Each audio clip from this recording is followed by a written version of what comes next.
Irlandia, negara kecil yang terletak di bagian barat laut Eropa ini memiliki populasi yang berjumlah lebih dari 4 juta jiwa.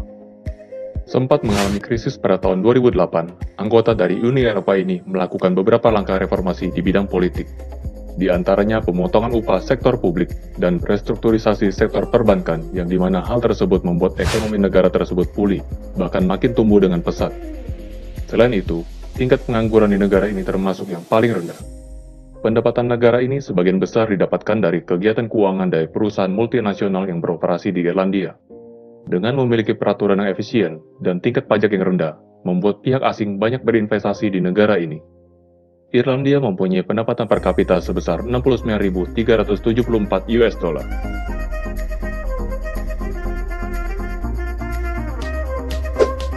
Uni Emirat Arab. Negara ini merupakan jajahan dari kolonial Inggris sebelum akhirnya merdeka pada 2 Desember 1971. UEA merupakan sebuah negara federasi dari 7 emirat yang kaya akan minyak bumi, di mana 7 persatuan emirat ini adalah Abu Dhabi, Ajman, Dubai, Fujairah, Ras Al Khaimah, Sharjah, dan Al Quwain, dan kedudukannya yang strategis menjadikannya sebagai tempat persinggahan ekspor dan impor minyak dunia. Pariwisata adalah salah satu sumber penghasilan utama di UEA, dengan adanya sejumlah hotel yang paling mewah di dunia di negara ini. UEA mempunyai pendapatan per kapita sebesar 72.419 US dollar. Kuwait, negara yang berlokasi di pesisir Teluk Persia, Timur Tengah ini merupakan salah satu negara muslim terkaya di dunia dengan pendapatan per kapita 73.817 US dollar. Negara ini berbatasan dengan Arab Saudi di sebelah selatan dan Irak di utara. Kekayaan Kuwait paling utama berasal dari penjualan minyak bumi. Penduduknya secara tradisional mencari nafkah dari pembuatan kapal, budidaya mutiara, perikanan, dan beternak. Selain itu, negara yang memakai mata uang dinar ini juga dikenal memiliki sistem perbankan yang sangat baik. Di sisi lain, negara Kuwait termasuk negara yang cukup aman karena tingkat kejahatannya yang rendah.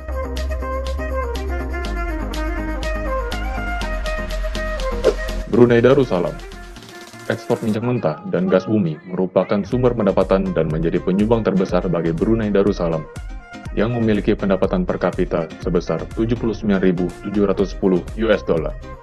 Namun setelah merasakan dampak dari rendahnya harga minyak dunia, negara yang diperintah oleh Sultan Hasan Bolkiah ini mendorong masyarakatnya untuk melakukan penghematan yang tidak biasa, yaitu mengurangi pengeluaran di sektor publik secara substansial.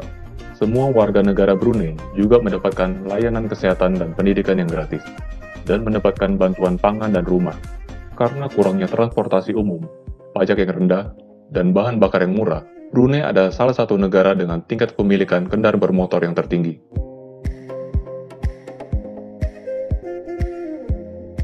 Singapura. Bersih dan maju. Mungkin itu yang terlintas dalam pikiran kita jika kita mendengar negara Singapura. Negara yang terletak di ujung selatan semenanjung Malaya ini hanya memiliki luas sebesar 716 km persegi dengan jumlah penduduk sekitar 5 juta jiwa.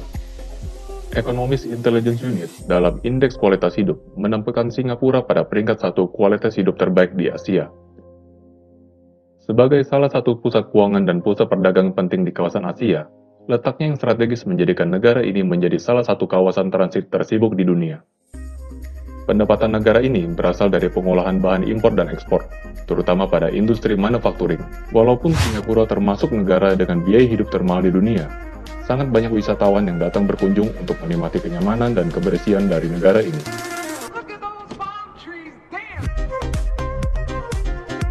Luxembourg. Luxembourg adalah salah satu negara terkecil di Eropa dengan luas hanya sekitar 2.586 km persegi. Negara ini memiliki kondisi ekonomi yang stabil, dengan pendapatan yang tinggi, pertumbuhan yang moderat, inflasi yang rendah, dan tingkat pengangguran yang rendah, menjadikan negara ini salah satu negara terkaya di dunia, dengan pendapatan per kapita sebesar 101.936 US dollar. Selain itu, Luxembourg juga memiliki pendapatan negara dari sektor industri baja, kimia, karet, dan produk-produk lainnya.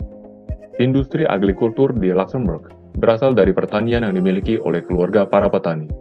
Di sektor jasa, khususnya perbankan, merupakan sektor yang terus berkembang di Luxembourg. Qatar. Qatar adalah negara terkaya di dunia saat ini. Terletak di sebuah semenanjung kecil di Jazirah Arab, negara ini memiliki pendapatan per kapita sebesar 127.523 US dollar. Pendapatan negara ini berasal dari industri pertambangan gas alam dan minyak bumi, di mana Qatar merupakan pengekspor gas alam terbesar kedua di dunia.